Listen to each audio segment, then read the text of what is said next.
Sir जय हिंद। Group captain UK Devnath sir, जय हिंद। बहुत बहुत शुक्रिया समय देने के लिए। Thank you sir. जय हिंद राजेश। थैंक यू सर, आपने समय दिया। दरअसल एक बेहद दुखदाई मुद्दा था जिसके ऊपर मैंने आपके साथ बातचीत करनी थी। सर 26 जनवरी को जिस वक्त आप और हम परेड देख रहे थे, जिस वक्त हम देख रहे थे कि नए नए हथियार दिखाए जा रहे हैं, भैरव कमांडो आ रहे हैं, उस बीच एक खबर आती है कि अंबाला कैंट में एक अग्निवीर स्ट्रेस में आके, डिप्रेशन में आकर अपनी जान दे देता है। सर अधिकारियों ने भी माना, जो जांच कर रहे हैं पुलिस ने, उन्होंने भी माना शुरुआती जांच में कि मेंटली प्रेशर में था अग्निवीर। तो और इसी साल वो आउट भी होने वाला था, यानी कि इस आखिरी साल था 2026 में ही उसने आउट भी होना था। तो क्या जिस बात को लेकर मेरी और आपकी चर्चा अक्सर होती रही है कि ये जो टाइम है ना, ये बहुत क्रूशियल टाइम है इस वक्त, क्योंकि बाहर जाना है, परमानेंट होना नहीं है, आगे नौकरी नहीं है, फ्यूचर पता नहीं है क्या होगा, सीएपीएफ में हो पाएंगे नहीं हो पाएंगे। क्या इसके डिप्रेशन में इस वक्त अग्निवीर जी रहे हैं सर? राजेश, जाहिर बात है बहुत ही दुखद बात घटना हुई है। और मैं आपके ट्यूब के माध्यम से जो परिवार है उनको शोक संवेदना भेजता हूं। सबसे बड़ी बात राजेश ये है कि देश की जनता को समझना पड़ेगा कि जी फौज की नौकरी ऐसे ही मूलतः जी बेसिकली बहुत ही टफ होती है, शारीरिक और मानसिक रूप से बहुत चैलेंजिंग होती है। बिल्कुल ऐसे सर। में आप एक अग्निवीर का जो लाइफ है उसके बारे में अगर सोचे तो वो तो दोहरी प्रताड़ना से, दोहरी मार खा रहा है। उसकी जो मानसिक यंत्रणा है वो 4 गुना है। ओके। क्योंकि जब हमने पहले साल अग्निवीरों की भर्ती की, 40,000 अग्निवीरों को लिया, जी तो इस साल 2026 में 40,000 अग्निवीर जो हैं, इनमें से समझो 10,000 को हम रखेंगे और 30,000 अग्निवीर को घर में भेज देंगे। तो जब कोई घर का बेटा अग्निवीर बनता है तो घर में खुशियां मननी चाहिए कि बेटा सरकारी नौकरी में गया है। बिल्कुल और सर। सब लोग जानते हैं कि बेटा, पहले की बात कर रहा हूं, पहले पहले उसके परिवार में, गांव में जश्न मनाया जाता था। सबको गर्व होता था कि बेटा फौज में गया है, अब 20 साल 30 साल की नौकरी करेगा, वो कम से कम हवलदार बनेगा, नायब सूबेदार बनेगा। लेकिन अब जो अग्निवीर इस साल छोड़े जाएंगे, 30,000 अग्निवीर छोड़े जाएंगे, ये सब तो बेचारे, इनको तो सैनिक भी नहीं माना जाएगा रिटायरमेंट के बाद। रिटायरमेंट के बाद इनको एक मुश्त पैसे दे दिए जाएंगे और उसके बाद कोई पेंशन नहीं है, एक्स सर्विसमैन का भी इनको कोई सहूलियत नहीं मिलेगा। अभी जो हालत है, लगता है कि इनको तो कैंटीन कार्ड भी नहीं मिलेगा। एग्री। तो ऐसे में जब ये नौकरी छोड़ के 30,000 अग्निवीर जिनको घर भेज दिया जाएगा, कहां जाएंगे? अब सरकार बोलती है कि इनको बीएसएफ, सीआईएसएफ में या सीआरपीएफ में या दिल्ली पुलिस या स्टेट पुलिस में नौकरी देंगे। राजेश, मेरा आकलन है कि ज्यादा से ज्यादा 6,000 से लेके 8,000 को इस तरह से सीएपीएफ में या किसी स्टेट पुलिस में नौकरी मिलेगी, 6,000 या 8,000 को। बाकी कहां जाएंगे? 30,000 में से अगर 8,000 को भी इधर उधर नौकरी मिल जाती है तो बाकी जो 20,000 22,000 बच गए, वो कहां जाएंगे? मेरे को भी समझ में नहीं आ रहा। वो लोग सिविल स्ट्रीट में होंगे, दर दर की ठोकरें खा रहे होंगे। सबसे बड़ी बात है कि उनको सिविल कंपनियां भी नहीं लेंगी। जी देखो, उन पर एक ब्लैक ठप्पा लगा होगा उनके सिर पर।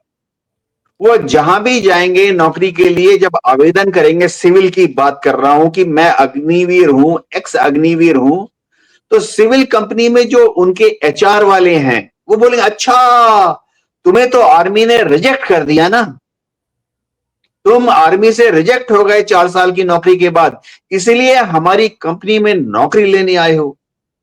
तो अग्निवीर की बहुत दयनीय हालत होने वाली है। और मैं सिर्फ वहां से क्योंकि मैं अपना एक्सपीरियंस और जो आपका भी एक्सपीरियंस हमारा रहा है कि जब मैंने खुद आर्मी को छोड़ा 17 साल नौकरी के बाद, मेरे आगे देखिए पेंशन थी, पैसा भी दिया सरकार ने, लेकिन फिर भी मेरे पास एक ब्लाइंड अंधेरा था आगे कि आगे मेरा क्या होगा, क्या मैं जो करने जा रहा हूं कर पाऊंगा, पैसे कहां से आएंगे, कैसे बच्चों को पालूंगा, वो भी उस वक्त जब सरकार पेंशन दे रही थी। यहां तो सर बस वो एक मुश्त राशि है कि आप 12 लाख रुपए ले जाइए, तो और उस 12 लाख से क्या होगा क्या नहीं होगा तो वो तो भगवान ही जाने, लेकिन टेंशन एक है कि जाएंगे क्या करेंगे। क्योंकि ये जो अग्निवीर जिसने सुसाइड किया सर, उसके परिवार में उनके माता पिता हैं, वो घर की खेती का काम करते हैं, परिवार को पालते हैं, बड़ी बहन है उसकी शादी करनी है, छोटा भाई है वो पढ़ रहा है। एक अग्निवीर एक उम्मीद थी, और उसको भी लगा कि मैं उम्मीदों पर खरा नहीं उतर पाऊंगा पेरेंट्स की। तो हम कैसे देख सकते हैं एक फ्यूचर में एक अंधेरा दिखाई पड़ रहा है इस वक्त, इस कारण बच्चे टेंशन में हैं। राजेश देखो, हमारे यहाँ गांव में किसी भी कुनबे में जब पहले एक फौजी जिसकी 1 साल 2 साल 3 साल 4 साल की नौकरी होती थी छुट्टी जाता था, तो उसका सिर फक्र से ऊंचा होता था। उसके घर वाले मूंछों पे ताव देके घर में गांव में घूमते थे। गांव में एक से एक बेहतरीन उसके कुनबे के लोग अपनी लड़कियों को उससे शादी कर देने के लिए लालायित होते थे कि अब ये नायक बनेगा, हवलदार बनेगा, 20 साल 30 साल नौकरी करेगा। तो लोग would be father in law, would be mother in law, सास ससुर अपनी सबसे चहेती लड़की को एक फौजी के साथ शादी देने की कोशिश करते थे। लेकिन अब जब 4 साल की नौकरी के बाद जो ये 30,000 अग्निवीर जिनको घर भेज दिया जाएगा, इनमें से जो 6,000 8,000 जिनको बीएसएफ सीआरपीएफ में मिल जाएगा ठीक है, लेकिन बाकी जो 22,000 हैं उनको तो गांव में क्या इज्जत मिलेगी बताओ। वो चुपचाप बेचारे शर्म के मारे अपना ट्रंक और अपना होल्ड ऑन लेके, एक सूटकेस लेके गांव में चुपचाप अपने घर में चले जाएंगे। उनके माँ बाप जो शानदार, आमतौर पे जैसे एक फौजी जब रिटायर होता है लॉन्ग सर्विस के बाद 15 साल 20 साल की नौकरी के बाद, जब वो घर आता है तो उसका शानदार वेलकम होता है, ढोल नगाड़े बजाए जाते हैं, पूरा गांव उसको वेलकम करने आता है। ऐसा अग्निवीर जो अब घर में जाएंगे, हर 100 में से 75 अग्निवीर को घर भेज दिया जाएगा, इनके साथ ऐसा कुछ नहीं होने वाला। एक दिन ये अपना ट्रंक सूटकेस और होल्डर लगा के चुपचाप शायद रात के अंधेरे में थोड़ा सा सिर झुका के अपने घर में जाएंगे। क्योंकि जी देवनाथ सर, सरकार ने कहा कि 4 से 6 महीने लगेंगे ये तय करने में कि किसको हमने परमानेंट करना है। सबको बाहर भेज देंगे, फिर हम बताएंगे कि भाई फिर कॉलिंग लेटर जाएगा कि आप परमानेंट हैं, आप आ जाइए। ये जो 6 महीने हैं ये तो बहुत टेंशन भरे निकलेंगे। मेरा क्या होगा, मैं परमानेंट होऊंगा नहीं होऊंगा, लेटर आएगा नहीं आएगा। इन 6 महीनों में अगर कुछ अग्निवीर के साथ अनहोनी हो गई, जो फिजिकल फिट था वो अनफिट हो गया, फिर क्या होगा? ऐसे कई सवाल हैं सर। राजेश देखो, जो अग्निवीर घर जाएंगे उनमें से बहुत कम को, मेरा अंदाजा है कि जैसे इस साल करीबन 20,000 अग्निवीर 30,000 अग्निवीर घर जाएंगे, ज्यादातर को ही 6 महीने के बाद कोई कॉल लेटर नहीं आएगी। तो ये 6 महीने का इंतजार करें और उसके बाद भी कॉल लेटर नहीं आया, बहुत ज्यादा मानसिक तनाव से ग्रस्त हो जाएंगे। दूसरी बात है, क्या 6 महीने तक ये लोग घर में बैठे रहेंगे? ये बेचारे 6 महीने तक इधर उधर छोटी मोटी नौकरियां करेंगे। कोई गार्ड की नौकरी ज्वाइन करेगा 8,000 10,000 12,000, कोई इधर उधर छोटी छोटी कंपनियों में क्लर्क की नौकरी ज्वाइन करेगा 10,000 12,000 15,000, जबकि अग्निवीर की फाइनल सैलरी तो 30,000 40,000 समझो।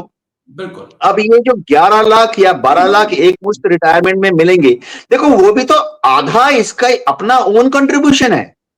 ये नहीं है कि भारत सरकार उसको 12 लाख दे रही है, 6 लाख वो अपने डालता है, 6 लाख भारत सरकार देती है, 12 लाख। तो एक अग्निवीर को ये जो 12 लाख लेके घर जाएगा, इससे क्या होगा? कुछ भी नहीं होगा। ये 12 लाख तो बेचारे के अगले 1 साल 2 साल में खत्म हो जाएंगे, अगर वो महीने के 25,000 भी खर्च करता है। तो बिल्कुल सर। ये सोचना कि अग्निवीर के ऊपर मानसिक दबाव होगा, बहुत ज्यादा मानसिक दबाव होगा इस साल रिटायर में घर जाने के पहले। आप देखो अगले, मैं सिर्फ भगवान से उम्मीद करता हूं कि अग्निवीर जो हैं उनको उनके जो यूनिट के अफसर हैं वो समझाएं, जी। सीनियर जेसीओ साहब और जो एसएम साहब हैं वो समझाएं कि टेंशन मत लो।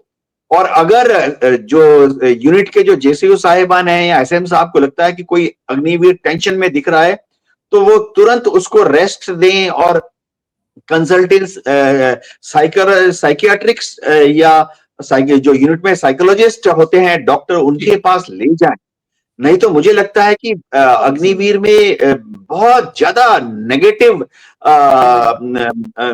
ऐसी खबरें आने वाली हैं। एक्टिव जी। विचार आ रहे हैं, लेकिन हमारी तो यही रिक्वेस्ट है अग्निवीर भाइयों से कि इस प्रकार का कदम मत उठाइए। अग्निवीरों पर ही दुनिया खत्म नहीं हो जाती। बहुत कुछ है दुनिया में करने के लिए।